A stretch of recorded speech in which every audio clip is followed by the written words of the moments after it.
Welcome back. We're talking about young people and mental health issues, and we're so glad you joined us. Even if you don't have young people in your life, if you're listening to us, you may have struggled at some point. Yeah. And often these issues began in childhood or in adolescence. Did you know, on average, it's 11 years between the time a child first has their symptom and their first appointment to get help. Right. That is so sad. And we've got a lot of kids in our life, right? that we sort of take care of and, that are in our family. And I don't know one of them that hasn't had some issue at some point. So, it's more normal to have a problem than not to have a problem, at least if you're connected to us. Right. So, but we're very aware of it and we're very proactive. So I want to start off with a testimonial. This is A New Brain Warrior by Sherry Luna. This podcast has helped to instill an appreciation for brain healthy living and has been a great daily reminder that health is wealth. I'm so glad that I can take this awesome advice with me everywhere I go. It's been such great listening while taking my daily walks around the neighborhood. I hope to become a devoted brain warrior and continue down this path of wholesome well-being. Thank you so much. That's awesome. So in the last episode, we were talking about mental health days, which you call brain health days, which I love. And let's talk about why this is so important. I mean, suicide's going up like crazy. Well, it's so concerning. It's an epidemic, but since 1999, cancer has declined 27%, while suicide has gone up 33%. And the answer is why. And I believe we're just working on the wrong paradigm. We see depression as an illness as opposed to a cluster of symptoms that have so many different causes. And the final act of someone who's depressed is suicide.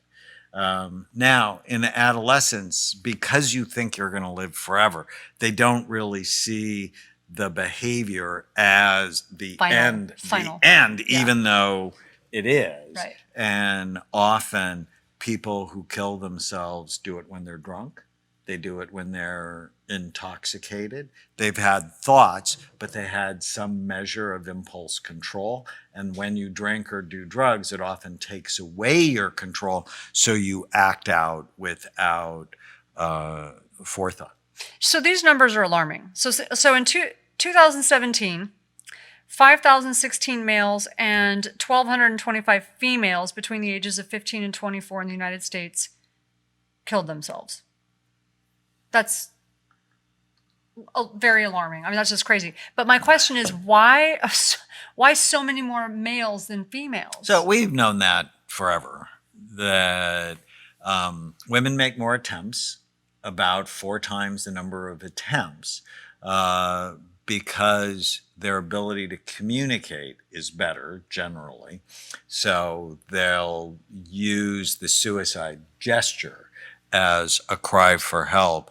When a male decides to do it, he's less likely to tell someone about it, and he's more likely to use violent means. Oh, and that makes sense. More likely to shoot himself, hang himself. And girls don't really like blood that much. Well, you're a nurse, surgical ICU nurse, so it doesn't bother me. It doesn't bother you. So it's the method they choose, and also underlying level of communication for pain. So men or males, especially teenage males, will often not say they're sad, but they will act mad.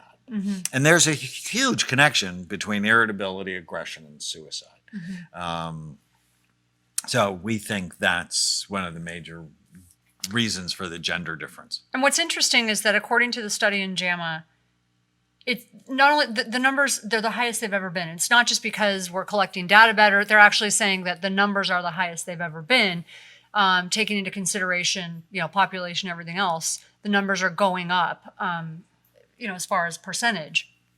And the female suicide has doubled from 2000 to 2017. What's going on? Well, I think as we alluded to in the last podcast, there are a lot of things going on. Our diet's bad, and Does it change that much? is changing. So from 20 to 2017, though, not that much.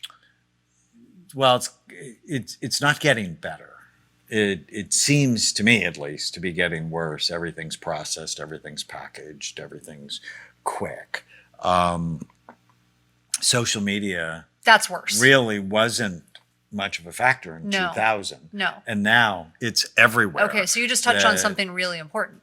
Well, and we have a 15-year-old, almost a 16-year-old. And she's actually pretty good with social media. Because she knows it makes her sad. And why does it make her sad? For her, she actually notices two things. When she spends too much time looking at any screen, she starts to feel a little wonky, like physically wonky. But she'll notice that she's like, why does everyone look like this? Why does everybody? And she just starts to notice that she's comparing all the time. And she doesn't like that, because when she doesn't look at it, she feels great about herself. So she notices. Well, it's so funny, because I've been criticized a lot over the years for my work. I mean, because what we do is very different. And I find if I hang out with critical people, right, I feel bad. And if I just don't allow them in my life, I just feel so much happier about myself. I don't think Chloe's unique. I think this is a very common thing with teens. Like I said, we have a lot of kids in our lives. Our niece is the same way. Other kids that we know are the same way. This is a common thing with kids, so much so that a lot of girls are doctoring their photos because they need to feel like they can compete with what's going on social media, which is part of the problem. And then they don't have a level of authenticity. No. And then they feel bad about that. So, I mean, that is a new love. That's something new to the scene for girls. For all kids, but girls, I think, are affected by it, tremendously. Well, and when you think about it, suicide is the 10th leading cause of death overall, which is insane. That, the 10th lead in the top 10 people choosing to leave Earth early. Mm-hmm. It's the second leading cause of death among young people after motor vehicle accidents. And it may, if this trend continues, become the first. Especially because now there are less kids dying in motor vehicle accidents because of Uber. And there are more kids dying of suicide because that's going up.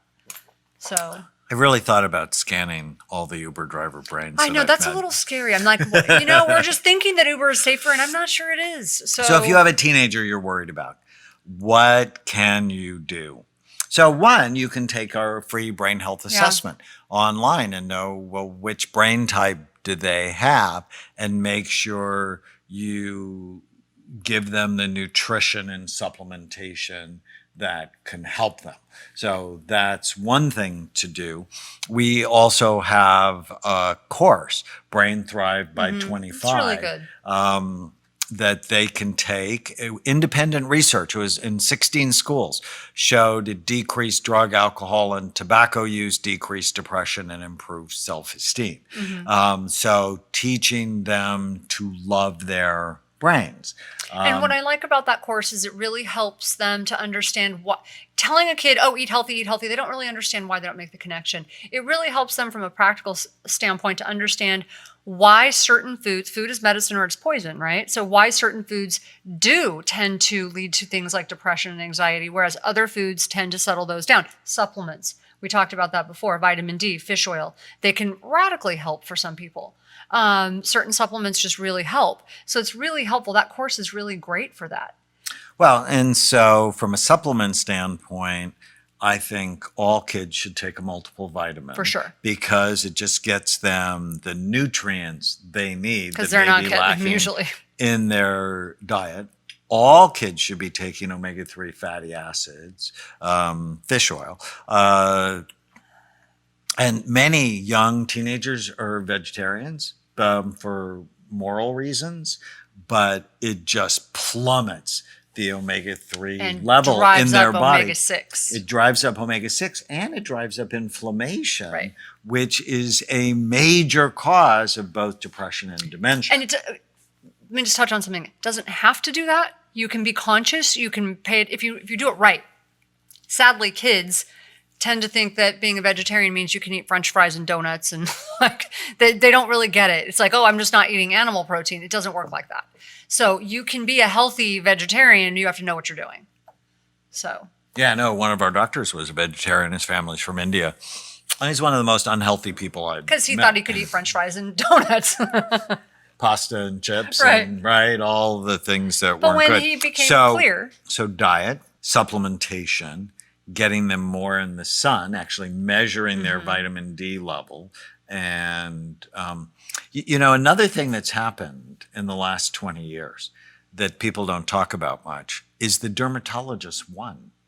They made us afraid of the sun. Well, we have to be conscious. And so, but vitamin D levels have plummeted. It's like 80% of the population is now low in vitamin D. And when you're low in vitamin D, leptin, the hormone that tells you to stop eating, doesn't work. So you're more likely to gain bad weight. food.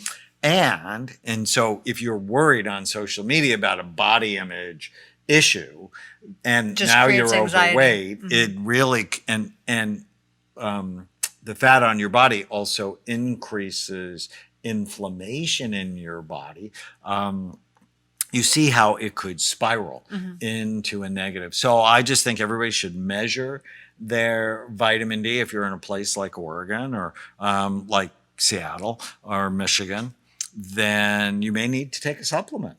And the recommended daily allowance, which is 400 international units a day, and Neurovite Plus, ours, it has 2,000 units. That's 5 times the RDA, because that's the dose that I think can get people into a healthy range. And for some people, it takes a lot more than that. I mean, it depends on how. Yeah, I take 7,000. I take 7,000, and that keeps me in a normal range. It just depends on you, what you've got going on with your health, and you need to have it measured. So one thing before we end, I want to make sure if you know someone who's struggling with depression or suicidal thoughts, please don't let it go and think it's just going to get better. Help this person. Reach out. You can call our clinics. You can talk to someone at our care center. You can call the suicide prevention lifeline. It's 800-273-8255. That's 800-273-8255. Yeah. So. And there's a crisis text line that you can actually text home to 741-741 for immediate assistance, because, especially for young people, They don't like calling. They often aren't used to calling. They're used to texting. Yeah. So this is really important. We really appreciate you guys listening and taking this seriously. Pass this on to someone you know. If you know someone struggling, our goal is to help decrease the stigma, and we want to help you get this message out. So make sure you leave a comment. And one thing to tell your kids, if one of their friends tells them that they're suicidal and they say, but please don't tell anyone, always tell them never to listen to that. You have to tell someone, because that's the responsible thing to do. It's a really good point. And it's a very high percentage of people who later kill themselves that told someone they were going to do it. And so just tell your kids, if somebody ever says that to you, say, I really care about you. I have to tell someone.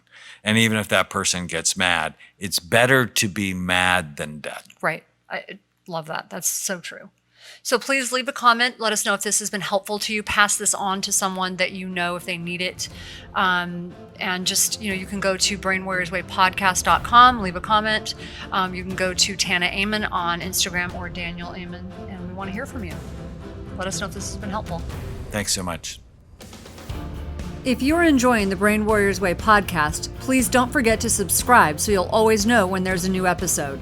And while you're at it, feel free to give us a review or 5-star rating, as that helps others find the podcast. If you're considering coming to Amen Clinics or trying some of the brain healthy supplements from BrainMD, you can use the code podcast10 to get a 10% discount on a full evaluation at amenclinics.com, or a 10% discount on all supplements at brainmdhealth.com. For more information, give us a call at 855-978-5600. 1363.